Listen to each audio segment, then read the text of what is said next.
remember Peyton was filling out his questionnaire, and it said, they want to know your head coach's alma mater. So he said, Coach, I don't even know what's your alma mater? And he said, always do your best. So we're like, great. So, it was far from an exact science. They didn't know anything about you. You were just an imaginary person put on paper. What's up, everybody? Welcome back to another episode of Youth Inc., brought to you by Audiorama and our friends at Invisalign.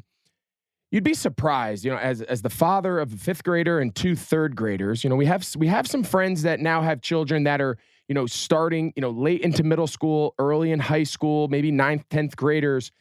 And the idea of college recruitment now starts creeping into the picture. The idea of just playing for your high school or playing for your middle school or Pop Warner team. Now for anybody who's, child maybe starting to get noticed, maybe they've taken them to some summer camps and, they're getting college recruitment letters, maybe their son or daughter.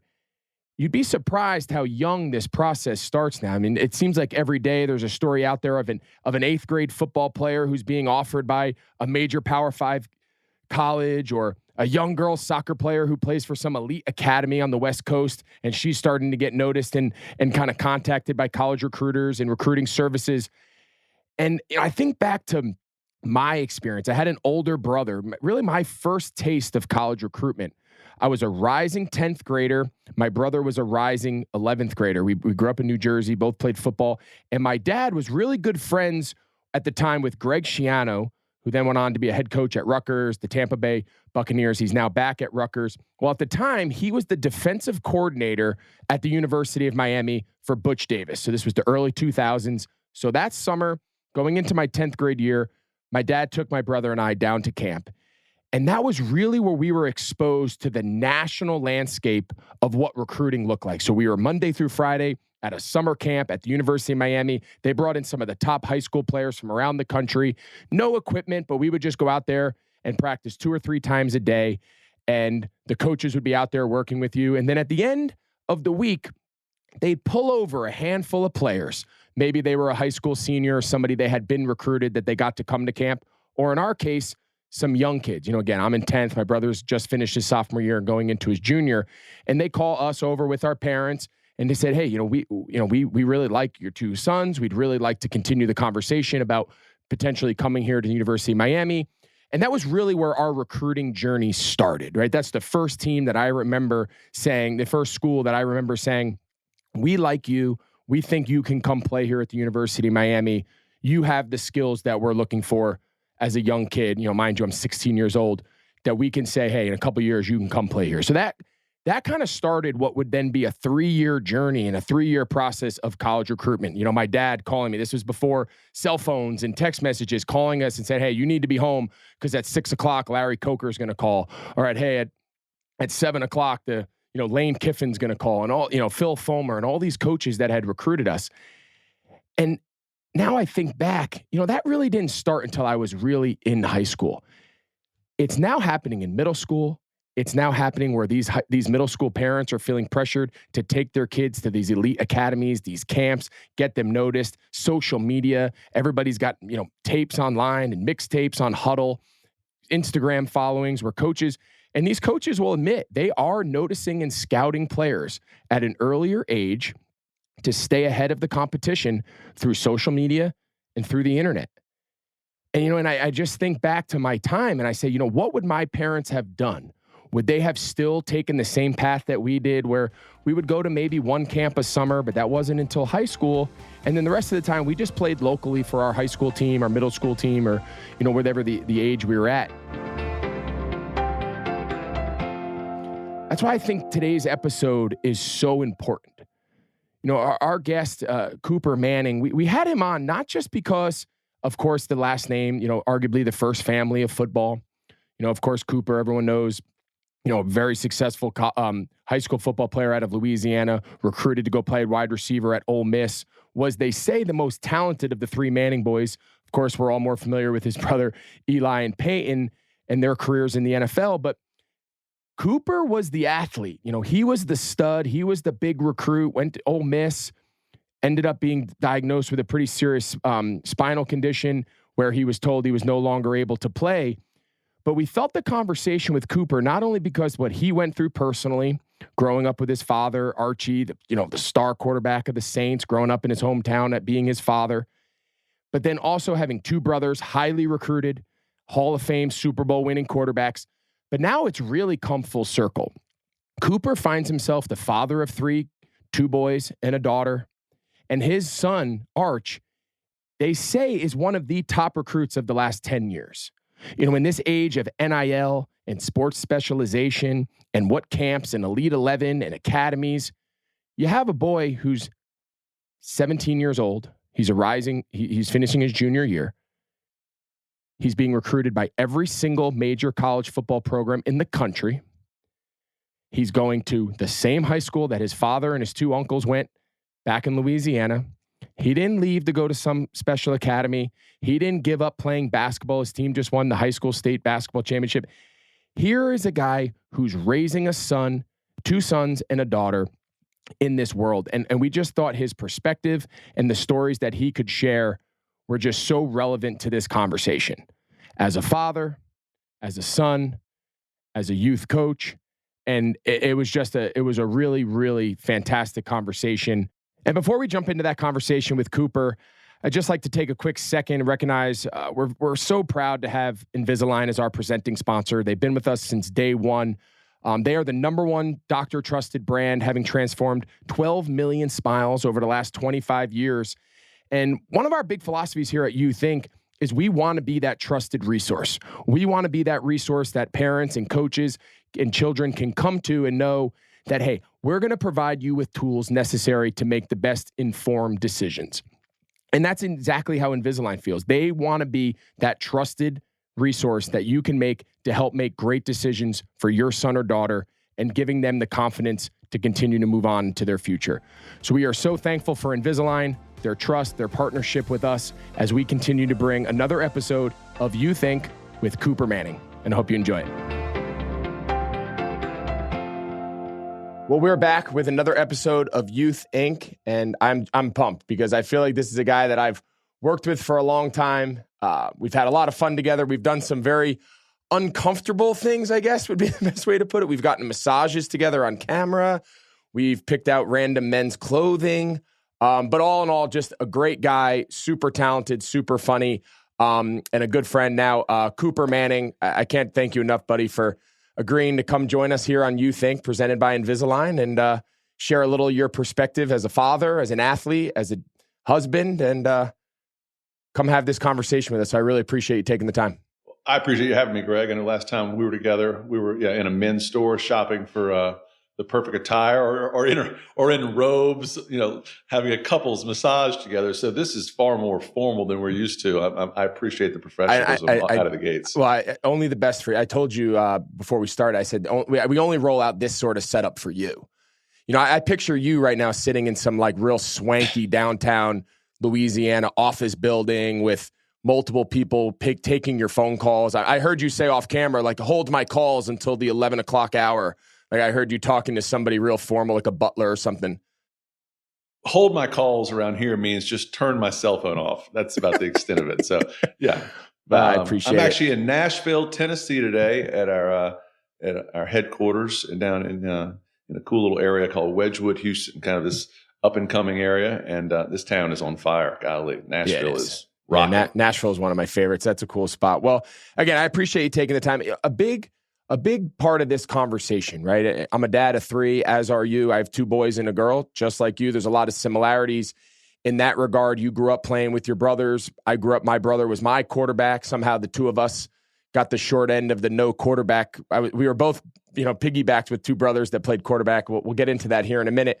But a big part of this conversation is we wanted to talk to, quote unquote, legacy families about what makes multiple generations within a family. So, of course, I'm talking about your wife, Ellen, and your daughter, May, the volleyball kind of hierarchy that you guys have set in the Manning household. So, obviously, I want to talk to them. So, and Ellen was too busy to come on, so I settled with you. But so, I appreciate you sharing the perspective of the family. I did just read an amazing article about your daughter winning, a couple years ago, winning the state championship in volleyball and seeing the boys there, and then reading about your wife and So she's the stud. So the kids, the boys and May, they all obviously owe it to your wife, not the Mannings. It was your wife. 1,000%. And she is. Ellen is one of these gals who's just good at everything. Literally, she can, jump on a karaoke machine and she can dance. She can, paint. She can play mahjong. Then she can go out and play volleyball, hit a golf ball. It just drives me. She can do everything well. So she deserves a lot more credit than the Manning side of these genes. No question. Oh man, that's good. But take us back. So obviously you grew up with two brothers, the three of you. You were the wide receiver. The other, you played with Peyton in high school, as did I. My older brother was a quarterback, went to the University of Virginia, where I understand your daughter now attends, right? She does. She's having a great time. What a great place. It's an awesome place. So just take us back. You're growing up, of course, your father, NFL quarterback, Hall of Fame player. Just take us back to those early years. What did the Manning household, both in life, and also in just your youth sports experience, what did that look like for you and Peyton and Eli, just growing up with your mother and father in Louisiana? What was that experience like for you guys? It was a really neat way of growing up. I mean, we moved to, both my parents are from small towns in Mississippi. They go to Ole Miss, they come to New Orleans, and then he's the quarterback of a relatively new franchise. So we're growing up, and I guess we didn't know anything different, but everybody kind of knew who you were because your dad was a quarterback. It was the only show in town, and the Saints weren't very good. But I think, he tried to balance being a parent and being an athlete. Just so he thought, if I can get my kids out in the yard and play with them, that's my way of spending time with them. So we were always shooting hoops. He was feed us. He was, throwing tennis balls in the backyard, hitting bombs, pickup games in the front yard. All of our friends there, Dad would be permanent quarterback. He'd come to school sometime and be permanent quarterback at recess. He just wanted to spend time with us, and sports was certainly the easiest way for him to interact. And we loved it. He loved it. And we go to practice on Saturday. We thought all those players were our best friends. It was an unbelievable way to grow up. And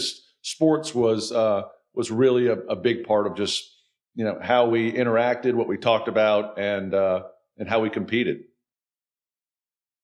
And how did your family approach sports? I think a lot of the conversation that we're having, and it's really been really interesting to hear different people's perspectives. I know how I grew up with sports. My father was our high school football coach. So for 40 years, he coached high school ball at a school up in New Jersey, public school. All three of the boys, my two brothers and I, all played for him and went off to play in college. And it was a very intense atmosphere. We grew up both in our home and obviously the way he ran his program. It was very serious, and we loved it. He never had to tell us how hard to go work. He never had to push us out the door. Like, we really genuinely enjoyed it. And then we had his support kind of kicking us along the way and motivating us and pushing us. So it worked out well. What was the environment like in your house? Was your mother and father, were they just going to let you guys pave their own way? Did they have to push you guys, or did you just gravitate towards football and, basketball, baseball, growing up playing different sports? Or, what was their level of encouragement like? I think they just thought sports are a parent's best friend. It keeps them busy. It keeps them occupied, and just play whatever. Play whatever's in season. I don't care if you're playing dodgeball in the backyard. It's better than being in front of a TV, better being in front of a video game. For me, it was better than being in front of a book or studying or something. Like, sure, I'll go play, tennis with this guy as long as I don't have to do this homework. So we played everything seasonal. We played even soccer growing up. My dad didn't know, how the ball was shaped in soccer. He didn't know which way it went. So and it was meant to be fun. That's what my dad was like, have fun. He still is like, have fun. This is not, the end of the world. You got to enjoy it. We don't want to make it work. But at the same time, he said, as we got older and got a little more serious about it, I'm not going to push you. I'm not going to say, did you work out today? Did you run routes? If you want, please ask me and ask for the extra help, and I'll be there for you. Don't count on me to say, did you get that lift in? If you want to spot and go in the backyard and we got a, crappy little weight room, if you want me to work out with you, I'll go out there and spot you, or catch balls from you, or feed you from, free throws. But it's got to be you asking, you want to be better. And I think that really kicked in kind of in high school when we thought, got to be great to be able to, all we ever wanted to do was play college sports. You never looked beyond that. The idea of possibly getting a scholarship, going on and playing seemed like the top of the world. It's so true, and even it just seems like even from our days where, you wanted to play in high school, you wanted to play in college, and that really didn't start until you were in high school. Now, I sit around with families that our kids are on my 10-year-old, I have 9 and 10-year-old kids, and we see each other in different rec leagues and different travel teams and whatnot. And these parents are already starting to think, what are we doing today that's going to give our kids a chance to go to college or get a scholarship? And I don't remember it happening so young. I don't remember kids until they were juniors in high school starting to get recruited potentially for a sport. That was really where college entered my brain. When I was a kid, all I wanted to do was make my middle school all-star team or make my high school varsity team and play for my dad, and I don't know when that started, but obviously you're going through it now. We're going to get to your experience with your own children, but it's just so funny to hear you say, here you are growing up in a family that's obviously very well known. Your father's an NFL quarterback. Your brother's coming behind you are highly recruited, as are you. And here you are saying when you're a kid, you just wanted to find that balance of being competitive, but keeping it fun. And I think, I'm really lucky to have parents that, is a template I can follow. I remember, little life lessons along the way that and you also, Greg, I'm sure you saw plenty of bad parents, that were, the guy at the ballpark who gets, asked to leave because he's yelling at his son who, drops a fly ball, and you're going, oh, this is not good. And I think probably in the back of his head, he thinks his son's, headed to the major leagues, and this is screwing up the master plan. It was nothing like that for us. It was like, I can remember a night, I'm a receiver, a sophomore, trying to kind of a third receiver, and 2 quarterbacks get hurt, and I got to go in and play quarterback. And we play this team that's better than us, and I was awful. I think I threw 5 interceptions. I think I might have thrown 6, but they only gave me credit for 5 because they lost count. And I'm, sophomore, I got, you come home on the bus, it's pretty quiet.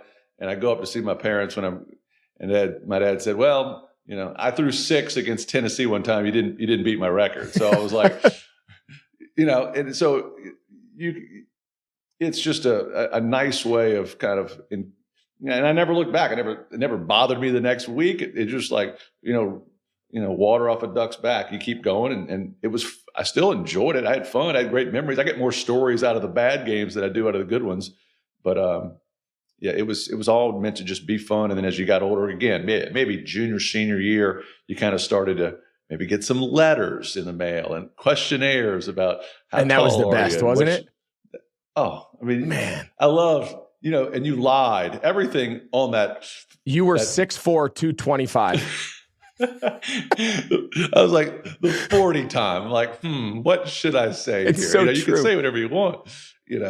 Parents and kids listening to this now have no idea that not very long ago, we're talking 20 years, 25, you would get these letters in the mail that were traditional questionnaires, and with a pen, you would fill out home city, home state, mom's name, dad's name. I don't think email. I think home telephone number, height, weight, 40-yard time, shuttle.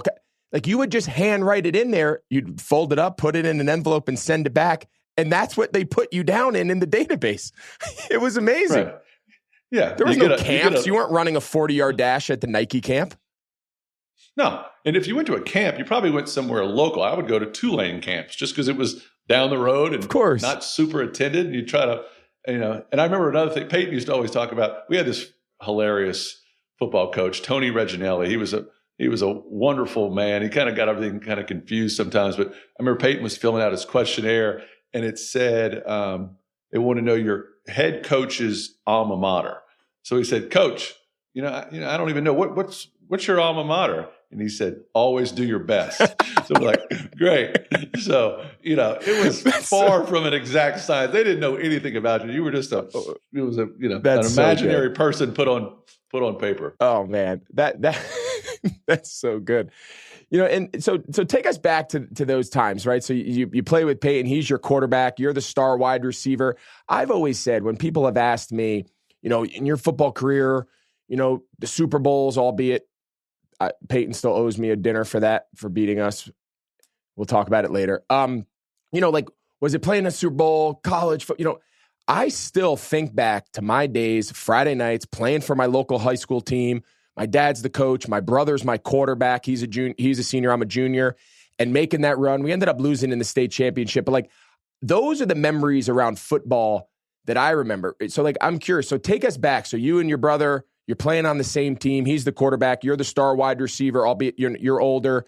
Like, what are the memories that come flashing back to you when you look back on those days playing when football was at its best, which was just playing with your buddies, playing for your high school, and competing with your brother?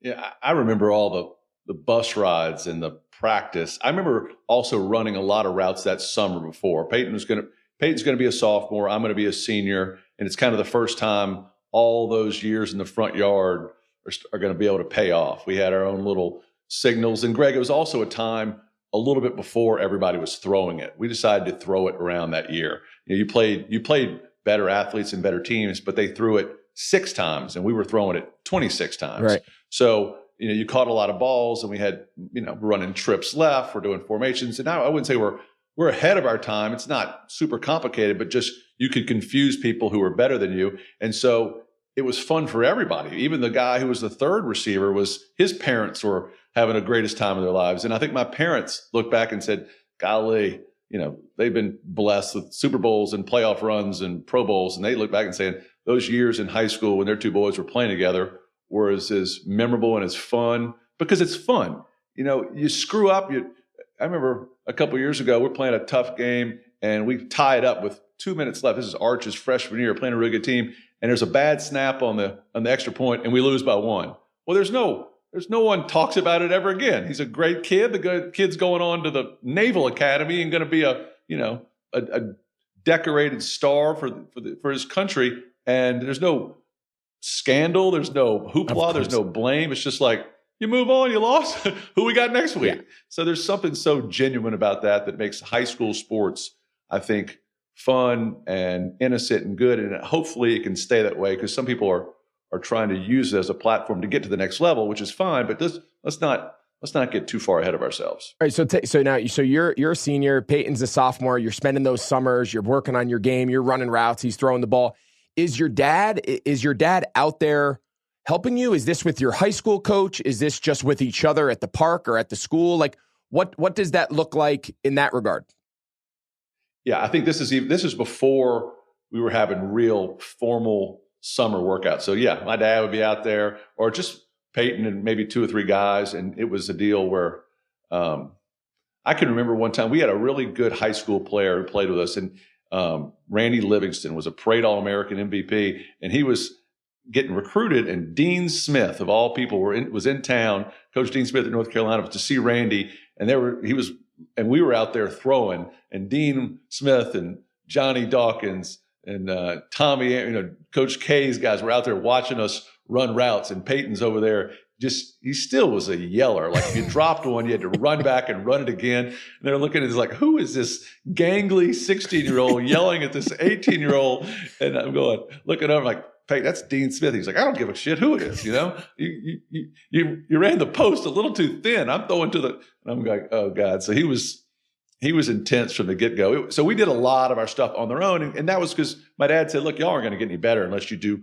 You got to be early. You got to be the last one there. You can't be just lifting when the team lifts. You got to be doing stuff at night, on Sundays, on Saturdays. So we were putting in the extra work, and fortunately it paid off for a really fun year. My senior year, we got beat in the semifinals of the state championship by a really good team, but he threw me a lot of balls, and it was, I think, Greg, looking back, I said, you would send out your tape. Remember, you would literally send a VHS tape to play.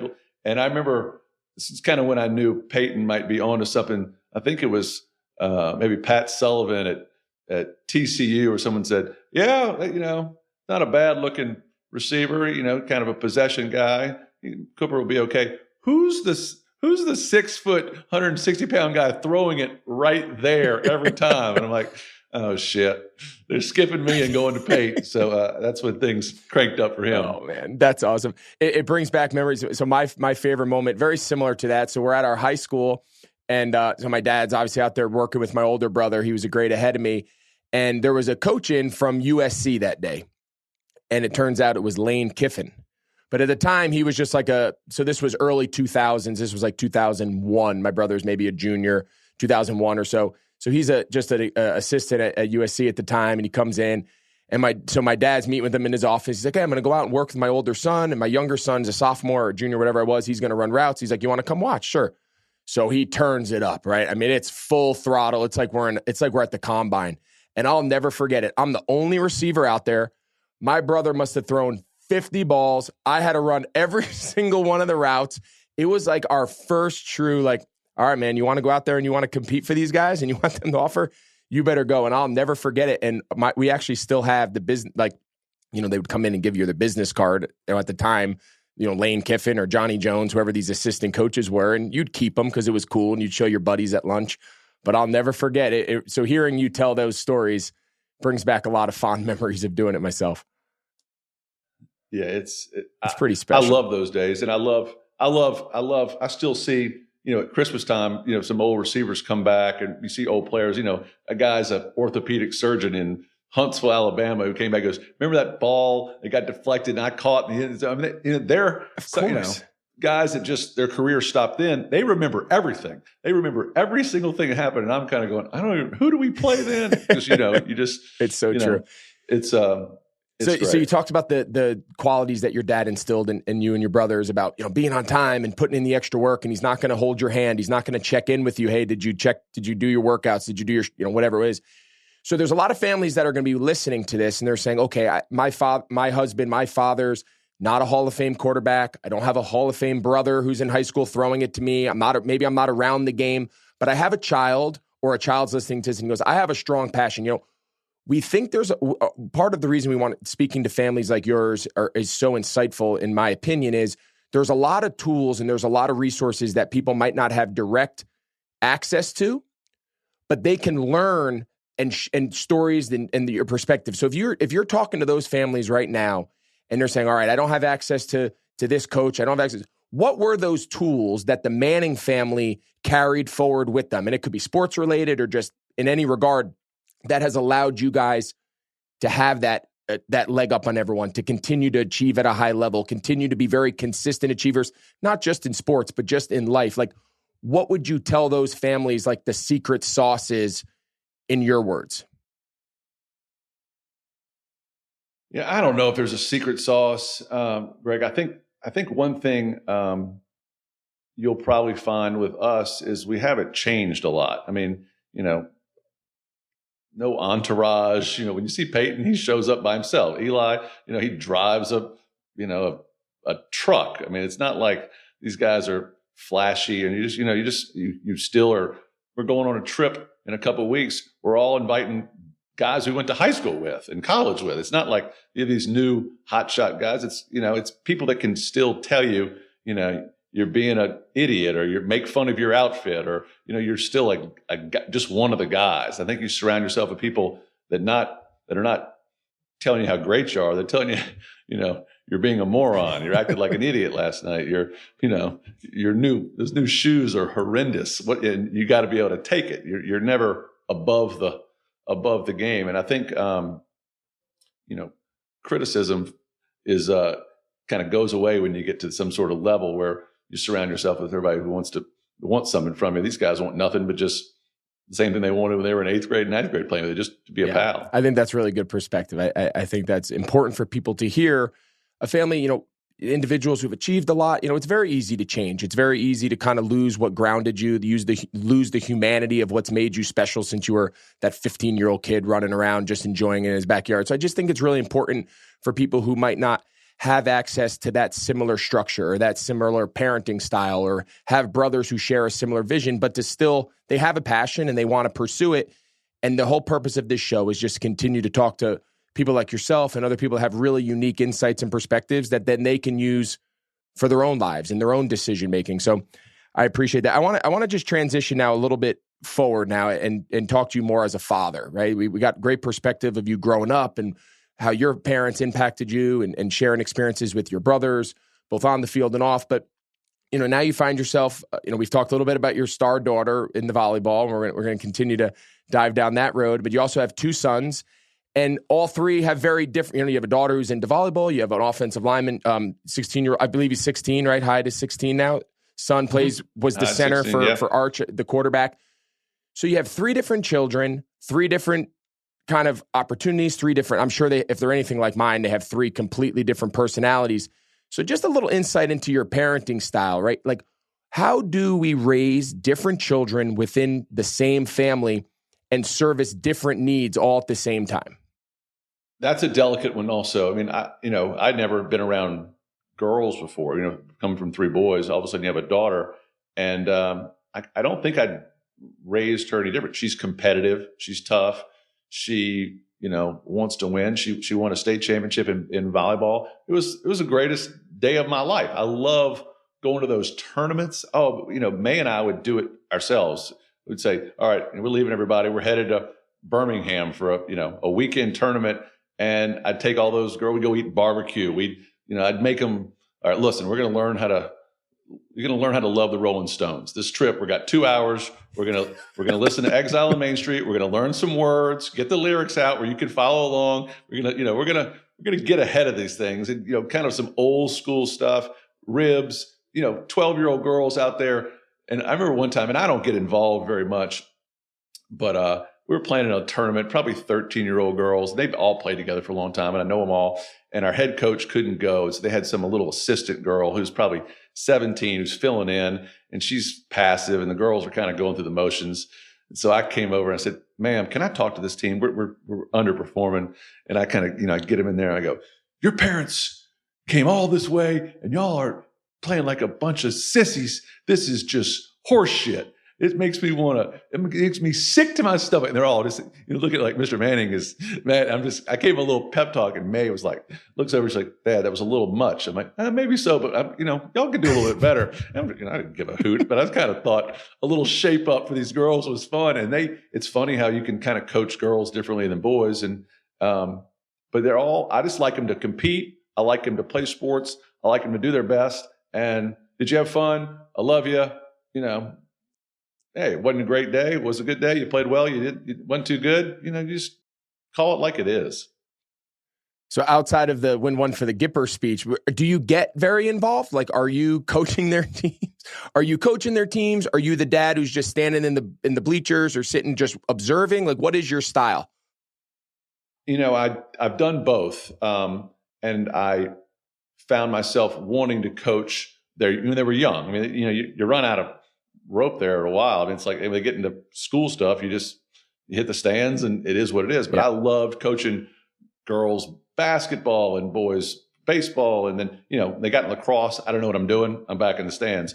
Flag football. I love flag football. We did it with all my buddies who's, just dads. We're all just out there having fun and doing the best we can. But I enjoyed, again, I think no different than my dad. It's just a great way of being around kids. And I loved, I was much more, I would say, encouraging to the other kids. The guy who was kind of the last, guy on the team. Let's get him some action. Let his parents have something to brag about that night. That little Timmy caught 2 touchdowns. Sure, they were both on the 1-yard line and a little quick turnaround, but it doesn't matter. That. And I think and I loved those parents who knew that their kids' athletic career was going, was only going so far to let them have some highlights, because that's what it's all about. No different than the kid in high school who's now an orthopedic surgeon.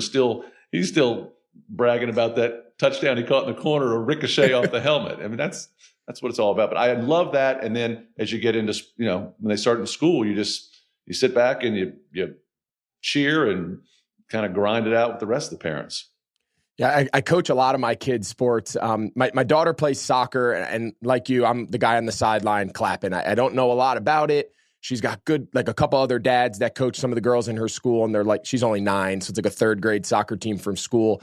And the guy does a great job, and so I can kind of go there, and I leave her games so much happier than I leave my boys' games where I'm actually coaching it, and regardless of the wins and loss. And I'm like, what am I doing? Like, why am I making myself so miserable worrying about, and then I end up being harder on my kid to like overcompensate because I don't want the other parents to think I'm playing favorites and he's only playing quarterback because he's my kid and he's only pitching because he's my kid. And I'm like, so I go out of my way and then I drive home and it's like this crazy, like vicious circle. And I'm like, I just want to be the dad. I envy the dad sometimes who walks in with his chair and his cup of coffee and he puts it down and he sits there, he claps, and when the game's over, they go for ice cream. Like, I wish I could be that guy, but I can't. My dad was that guy in high school, and I agree. I'm just jealous. He'd sit at the top of the stands and just sit back, and I mean, I'm sure he was super critical of what all was going on, but we didn't know about it, and it never affected our relationship with our coach. And I've tried that. I think kids get, more people have opinions now. I remember I'm having a flashback, Greg. I'm coaching Hyde. He's probably 8, and we're playing in a little basketball league, 8.5 foot. And we're playing a team that's so much better than us. And I had this great high school coach, Billy Fitzgerald. He should have been a college coach or a pro coach, and he stayed at our high school. He was so much better than we deserved. And we won state championships, and he was just a tough guy, kind of a Bobby Knight guy. But we're playing this team, and this Hyde's team, we're okay. We got one player, and they got a bunch of players, and we spread them out and running 4 corners and running backdoor stuff. And this team would beat us 100 out of 100. And somehow late in the game, we get a little backdoor cut. We hit the layup and we win. And all the parents are coming out and they're hugging. So I'm riding home and I'm on a high. I'm going to be a coach one day. I've coached this 8-year-old little biddies so I get, of all things, I call my old head coach, and just Billy Fitzgerald. I just call him on the ride home. And I said, Coach, you're not going to believe it. I got Hyde's 8-year-old team. We're in the semifinals. They got a bunch of tall timbers, and we backdoor cut them, and we ran, spread them out and ran 4 corners. And we wind up winning, and it was just unbelievable. And Coach goes, "Who is this?" And I'm like, "Oh shit, it's Cook." It's the greatest day of my life. And I'm like, "What am I doing? I'm lost complete perspective on everything." I think it's the great. He's like, "Why are you interrupting my dinner? Tell me about something." I hadn't talked to him in 3 years. He gets this random call from an old player. He's like, So anyway, but that's why. But those stories right there are why we drive ourselves crazy. And it was a big inspiration for like why I wanted to go out and have these conversations and put this show together, is because like I would be laying in bed, and again, my kids are younger. They're young. 8, 9, and 10.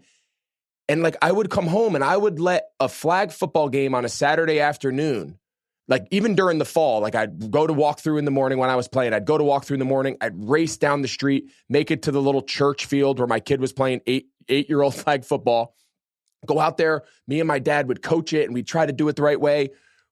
Come home, and like it'd be 3 hours later, I'm going to the hotel to start like meetings for the night before.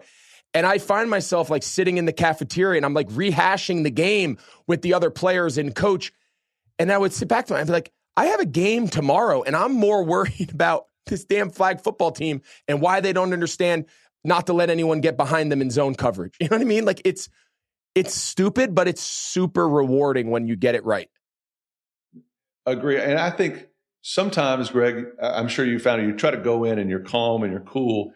And then the other coach who probably never played a down is got a good team. They're schemed right. And he's kind of loud. And all of a sudden you're down 21-0. And you're like, all right, I'm trying to, be this level-headed guy. And you're like, I want to rip this guy's face off. I'm going to kill this guy. I'm going to beat him up in the park. And then it becomes personal. And then it becomes personal. Then, same way you're coaching third. You're like, all right, good hit. And then all of a sudden, you're down 8-0, and he's just, waving guys home, just, going, oh, come on. I got someone in center field who's looking the wrong way. He's looking out, picking daisies. And so, and they can bring the worst out of a normal, sane human being. I know. I try to talk to myself, and I try to like have these moments of like inner perspective, like, all right, man, go there. But you know what?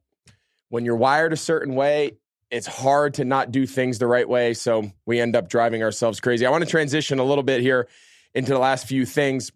You mentioned we've talked about your daughter now in May and her volleyball career in high school with your wife and winning the state championship. And now you have 2 boys that are playing together, high school football, the same school you and your brothers went to. Like, what is that moment like? Like, how many parallels do you see? And I know Hyde doesn't play wide receiver, but nonetheless, they're playing together on the field at the same time. and there you are sitting. Like, do you have flashbacks of seeing the boys in those Newman uniforms and think back like, this was me and my brother, this was my family? Like, is that kind of weird sometimes to like look back and draw those parallels? It is. Sometimes I feel like I'm living my parents' life all over again. I mean, it's fun. I will say, it's been, our Arch was fortunate enough to get to play as a freshman. They had a really good quarterback who graduated, and kind of it was just walked into a situation where he got to play as a freshman. So it started earlier. Sometimes, in certain situations, you'd never play a freshman. You might not even play till you're a junior. So we've got a full dosage of it, and it's so much fun for Hyde. Hyde really worked his tail off to try to get big enough to where he could play and battle. And, he got to like, I don't know, he put on 50 pounds, and then now he's up to 230. He called after the season. He's like, I got to slim down. I don't like being this like meat wagon here. So he's like, I'm going to play lacrosse. I'm going to get down to about 200. And then after lacrosse is over, I'll just, hit the mayonnaise jar and get back to 225 or something. So it is so much fun. We are, and they get along. They are completely opposites. I think, Arch can yell at Hyde a lot, and Hyde can be critical of Arch and probably, but they get along well. We laugh a lot. They've had some success, had some, Hyde got beat out a little bit toward the end of the year. And I'm like, hey, this is good. Things are not perfect. You're going to have to deal with adversity, and things go wrong. And I think that's kind of the big picture, the life lessons along the way that sports can create that you don't always get at, being in the play or being at a debate team. I mean, when you got a big audience and things go wrong, and how do you deal with it and critique? It's your first step, because it gets, the games get bigger and the situations get tougher. And I think it's a great place to kind of, show some perseverance and show some character. I think that's so important, because failure and dealing with adversity, in my mind, my whole approach towards youth sports is to learn those very lessons. And you just brought up a great one. So give us some insight. What is that approach? Like, how do you handle those hard conversations with your son or daughter, or how do you deal with when they come home and they've experienced a little failure, or they've had, whether it's a bad game, or you mentioned maybe losing a little time, like, what is the approach that you guys that you take in your family to allow those moments to be a fail forward and allow them to continue to improve and continue to move forward with their lives? I'm a big fan of putting it back on them. Like, what do you think the problem is? And then how are you going to solve it? I don't like, that's great. I don't like complaining. I don't mind a complaint, but let's have the resolution, and then you do it. I don't, there's a time, I guess, in a place when a parent has to step in, but most of the time, I'd like you do it on your own. If you got a problem with a teammate, call him. Let's call him, and no texting, no emailing. Let's, call him and say, hey, I want to talk to you about it, man to man, and maybe you get it worked out, maybe you don't, but taking things head on and really discussing is the way I like to do it. And, I think that's part of growing up. I know it was the other day, Arch was, he creates these great relationships with these coaches. They're wonderful to him. They're great people. And then there's some point when you're not going to go to that school, and the coaches continue to call you, and you gotta call them and let them know that I don't think this is going to work out. And he's like, ooh, I don't want to do that. I mean, I go, hey, part of growing up, you got to call, and they think you're calling. Hey, buddy, how you doing? You're like, Coach, I don't, I appreciate everything you've done for me, but I just don't see myself going to, this university. And they're disappointed, but at the same time, they appreciate that. And that's a lesson. It's growing up. It's not fun. It's awkward. It's hard. It's like breaking up with a girlfriend. It's not, you don't want to, but sometimes you got to do it because it's the right thing to do. And I think, again, it gets, the situation. I just think that's just such valuable perspective for so many people. And whether it's calling a college coach to tell him you're not coming, I vividly remember making those calls. My dad, it didn't matter who called, what coach it was. I'd be like, Dad, I'm not going to Purdue, or, whoever, no offense to Purdue for all my Purdue fans out there. You know what I mean? Like, I'm not going there. He's like, this coach took this coach took time to write you letters. He's taken time to come visit.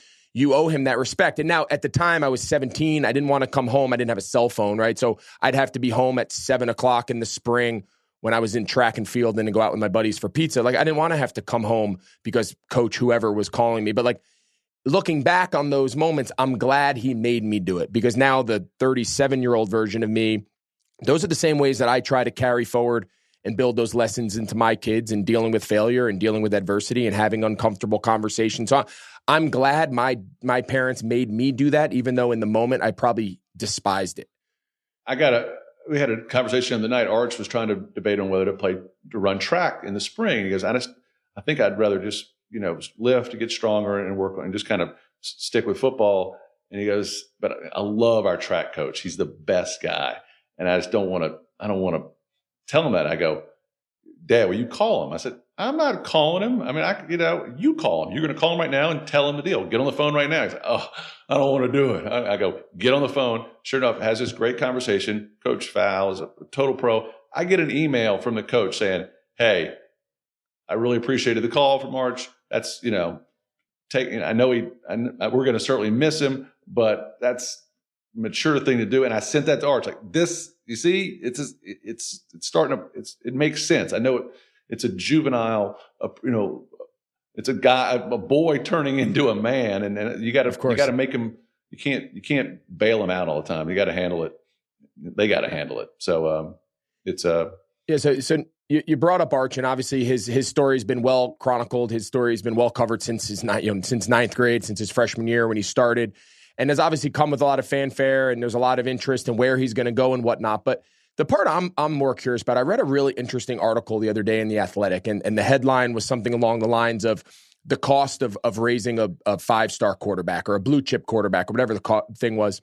And it was talking a little bit about like the money involved, but that's not the conversation for this point. Like the sacrifice, the time, the camps, the training, the personal training.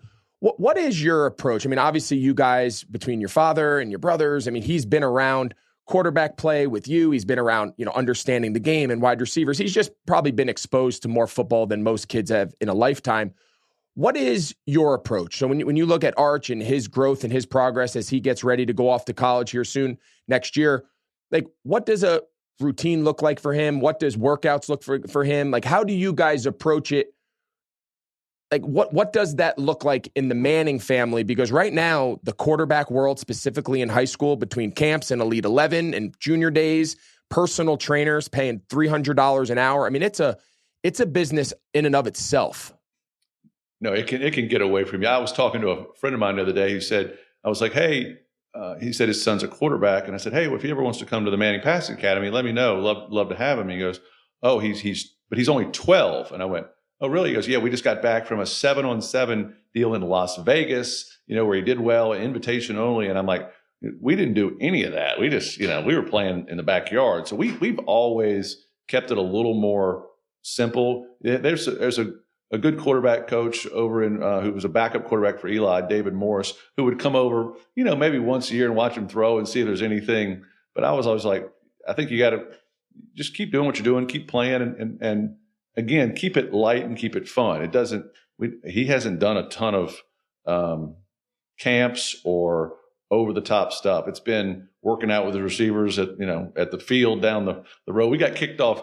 Arch got kicked off more fields during the COVID because you weren't allowed to be on these plays. We got the two-lane, we're at this intramural field, and the two-lane cops are coming over, and I get a call like, Dad, we're being detained right now for throwing, go routes on the field. So it's been, I think people can get way ahead of themselves. And clearly if you don't know anything, you could be lost and you're trying to help them. But, I guess we have enough basic stuff you can ask. And I think Arch uses Eli and Peyton a lot on like, is this worth doing? Should I do this? And he hasn't done he's done very little showcases, or he hasn't done any of that stuff. Very little, no 7-on-7 tournaments, just lifting, throwing, and playing with his teammates. Now, is that in his discretion? Like, is that just something he's not interested in? Is that something you as a family sit down and just talk about the pros and the cons? You mentioned he reaches out to Eli and Peyton to bounce it off them. Like, who's driving that? Like, right. I can't tell you how much we don't talk about this stuff. It is such like got it. It is the most, I know people are interested and think this is like, I mean, we can go a long time now. It's starting a little bit. We didn't talk about any colleges, anything as a freshman or a sophomore, even as a junior. Said, all right, let's go see some games. I think it'd be fun to go see some. You never been to a game in Athens? It's great. You ever been to a game in Tuscaloosa? You need to do it, just to go see what the heck it looks like, because he'd never even been anywhere. So but like at the dinner table, we're talking about, what happened at lunch at school, and someone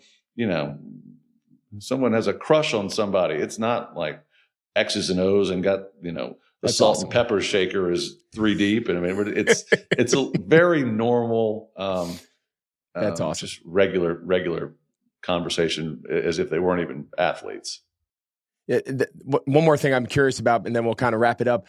What you mentioned Arch kind of being torn about whether he wanted to play, track and field. I just read that he won a state championship in basketball. I know we all saw the videos of Saban and Kirby Smart coming to his games. I'm sure that was a scene. I still remember vividly when Tyrone Willingham came to watch me play basketball as a senior in high school, and it was an away game.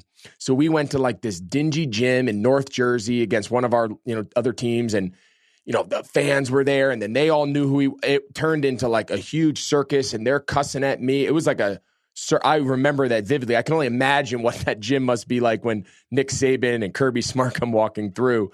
But my question is, and I'll let you expand on that because I find it interesting, but like sports specialization right now is a huge kind of buzzword right now. And, for an elite player like him to still be playing basketball, to be toying with the idea of doing track or just concentrating on his spring training and whatnot, like, what are those conversations like in your house? What are those conversations like in your perspective of young kids at an earlier and earlier age being forced to pick one path and stick with it and not be encouraged to play? I mean, most parents would not allow their friend, their quarterback who's going to go play Division I, their son, play high school basketball. But I always look and say, those are the best memories of playing with your buddies. Why would you take that away from them?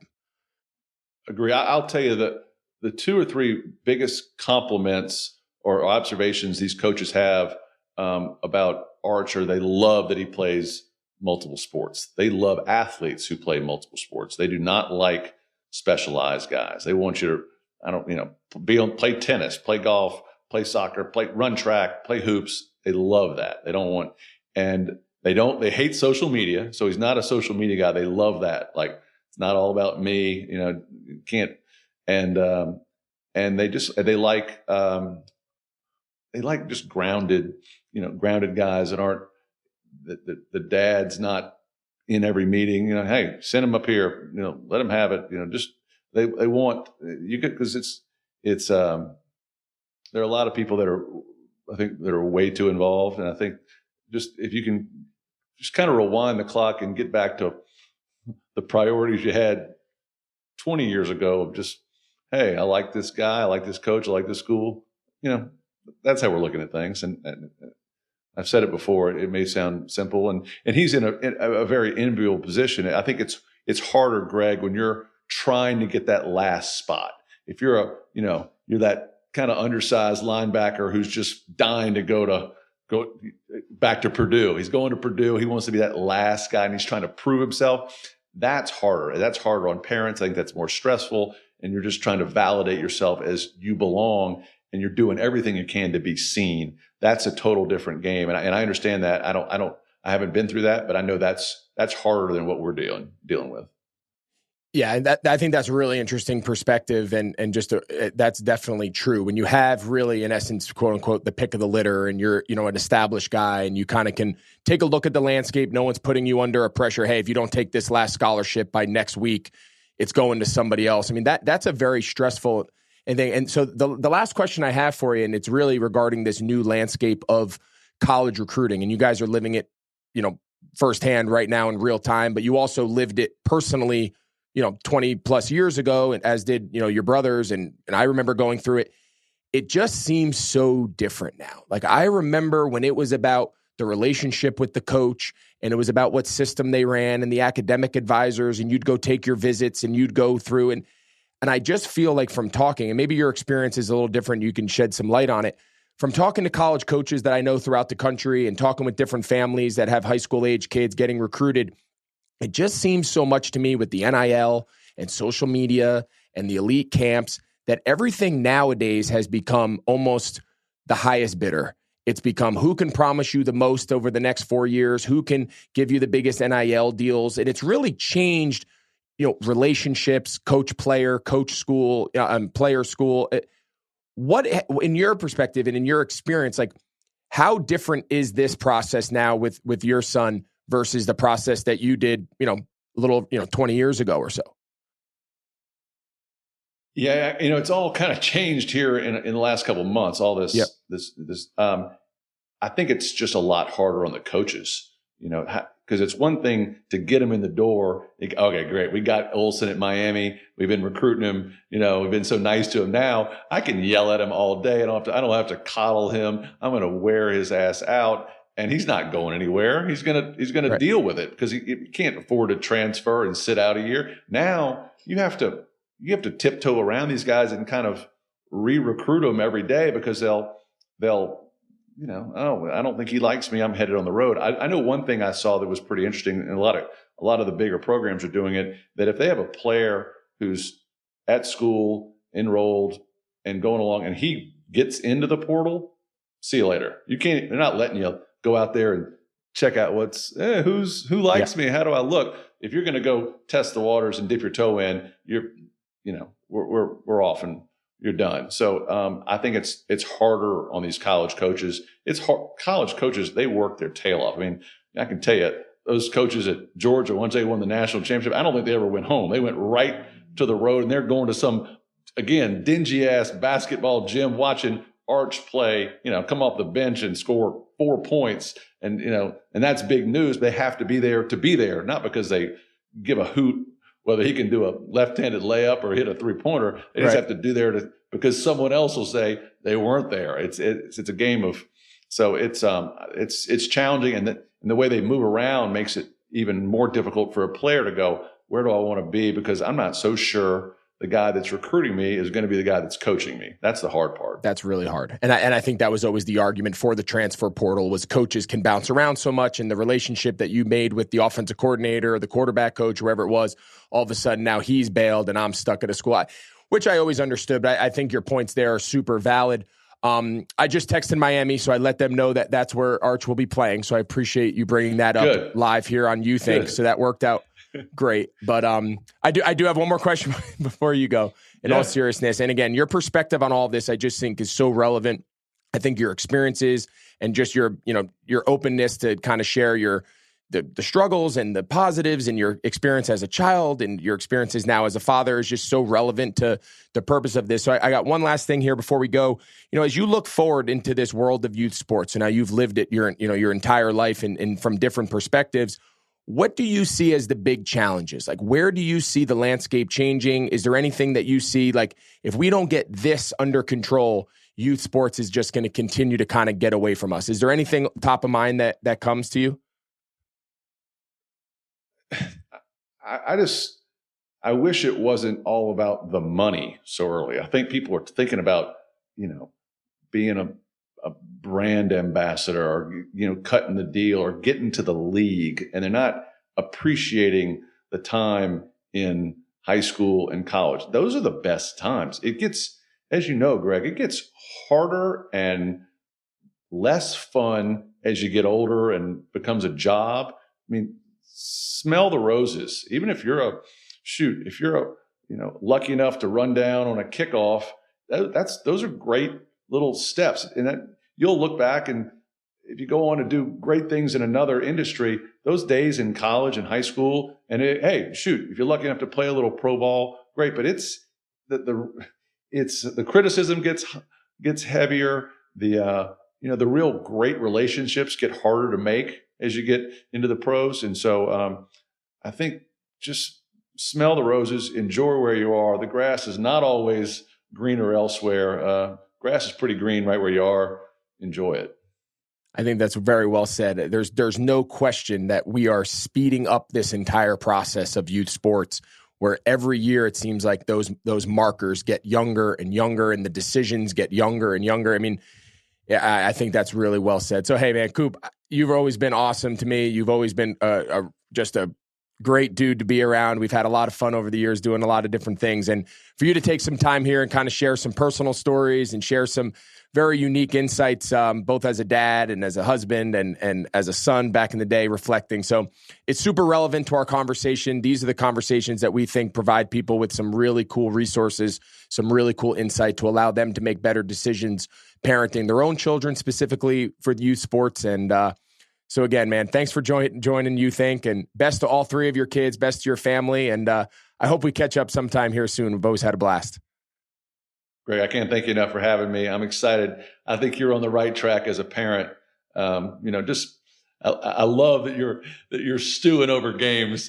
For a flag football game goes wrong for 3 hours. I can remember being there going, I cannot believe I called that play and send that guy out. It's still, and the kids are out there already, eating a snowball and don't give a hoot. So, they don't even know who won. It's so funny you say that. So we my 10-year-old plays on a baseball team that they do, and we're one of those families, so I have to admit, and he loves it. And I tell him all the time, if you don't want to do this, I don't need to fly to Houston, Texas for 10-year-old baseball. So we spent the entire weekend with the other families on the team, and they had there was like 50 teams from all over the country. It was really cool. Went out to Houston. We lost in the semifinals. We had the lead in the fifth inning, and we made a couple mistakes. Again, they're 10, right? So they're 10, and we expect them to be Major League Baseball players. And we're back at the hotel. The tournament's over. We find out that the team we lost to 10-run ruled the team in the championship. So I'm sitting there and I'm rehashing those last few innings and whatnot. The kids have now moved on. They're running around. We're telling them to stop. They're playing football. They're tackling, and I'm sitting on the couch like rehashing this game. Like, we should have won. I can't believe we lost.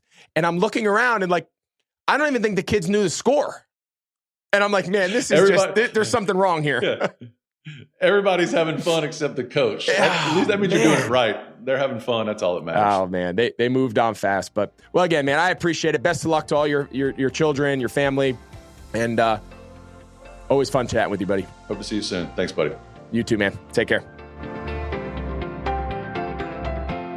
Well, I hope you guys enjoyed that conversation as much as I did. As we were mapping out Youth Inc. and the certain voices that we knew were super relevant and super timely to this conversation, Cooper was somebody that I've worked with in the past. We've done some fun projects together. We both work at Fox. And I just felt like he was the perfect person, right? Not only his family legacy and listening to him talk about growing up and catching passes in high school with Peyton.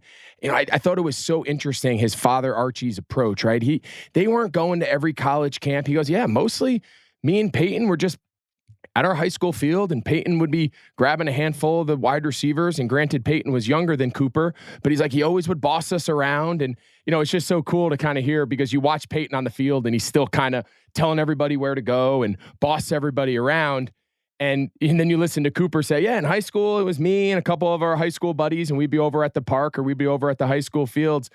And our summer practice was not some special coach. It was not some special camp. It was just Peyton telling us where to go and just running routes on our own. He said his dad would come out and help if he wasn't at practice. It was such an organic, and it just felt so authentic and real to just hear him reflect back to those high school days. And to think of what those three boys from a legacy standpoint were inheriting, being the son of Archie, a Hall of Fame caliber quarterback, playing professional quarterback in their town where they're growing up, trying to make names for themselves. Something I've always marveled about Cooper was, if it wasn't for him being diagnosed with a pretty serious spine condition that his doctor advised him not to play, he's really regarded. And when you hear Peyton and Eli talk about it, he was the athlete of the three. Peyton and Eli, of course, are Hall of Fame quarterbacks, Super Bowl winning quarterbacks, Peyton MVP multiple times. But Cooper was the stud, right? He was the guy that everybody came to watch. He was the guy catching all of Peyton's passes as a senior in high school. And I just think it's so cool to see how their lives have not only separated into run, Cooper's very into business and running multiple companies and working. And obviously his two brothers went on to achieve what they did, but they're all still so connected. And when I asked him, who helps Arch out, right? Your son who's going to be a 5-star recruit. And he goes, yeah, his uncles, he calls his uncles a lot and he leans on them. Like, it's just so casual. And it just feels like there's such a strong foundation of love and support within that Manning family. And I just think it's so important for people to hear. And probably the story that hit me the most. And I went home and shared this with my kids. Similar to Cooper, I have 2 boys and 1 girl, and my daughter. The boys typically get all, we're playing baseball tournaments and we're spending it. She's the great sister coming and tagging along. And then when she plays her soccer, we make sure we're all there and we support her. But it's typically 1 game on a Saturday and it's quick. And for whatever reason, we don't want it to be, but it sometimes feels that it gets kind of put on the back burner. I went home and told my boys and my wife, and I said, I want to tell you guys a story about the Mannings that Cooper shared with me. Cooper's wife, his daughter, May, playing for the high school state championship in volleyball.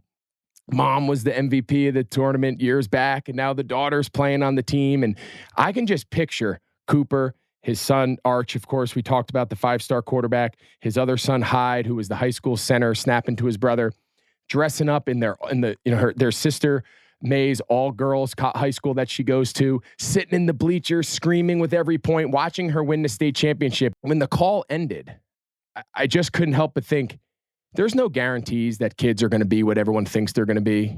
Every 5-star doesn't turn out to be Peyton and Eli Manning. But I'll tell you what, the Mannings are doing something right. The balance, keeping things in perspective.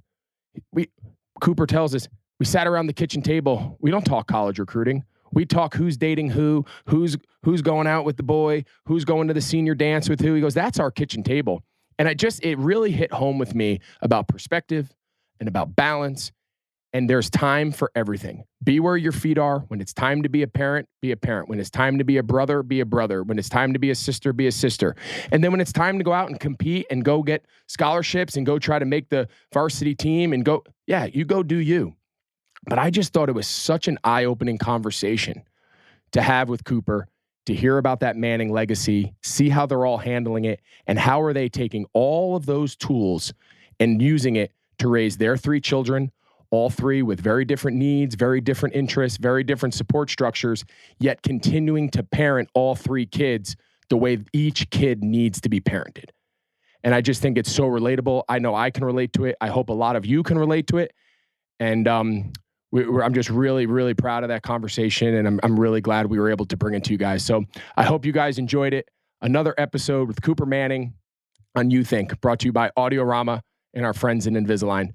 Well, until next time here on You Think, continue to follow us on all of our social channels at You Think, Instagram, TikTok, Twitter.